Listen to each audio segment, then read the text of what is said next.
মহাখালী বস্তিতে আগুন লেগে ৩০০ ঘরবাড়ি পুড়ে শেষ, নিঃস্ব হয়েছে কয়েকশো পরিবার।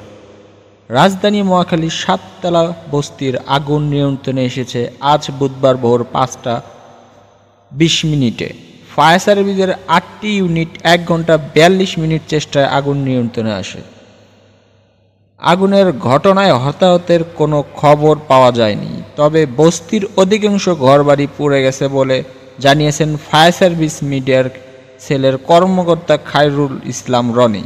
৩টা ৩৮ মিনিটে ৭তলা বস্তির অগ্নিকাণ্ডর সূত্রপাত হয় বলে জানিয়েছেন ফায়ার সার্ভিসের ডিউটিরত অফিসার রাকিবুল হাসান।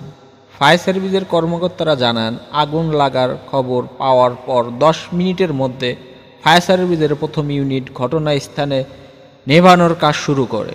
পরে এক এক করে আরও বেশ কয়েকটি ইউনিট ঘটনাস্থানে রওনা হন। ৫টার মধ্যে ৮টি ইউনিট ঘটনাস্থানে পৌঁছান এবং আগুন নিয়ন্ত্রণে আনেন।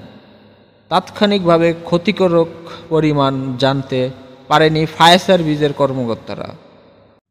তবে আগুন লাগার সূত্র হিসাবে ধরা যেতে পারে চোরাই লাইনের গ্যাস বিস্ফোরণ হয়ে এ আগুন ধরেছে। এতে করে নিঃস্ব হয়ে গেছে কয়েকশো পরিবার।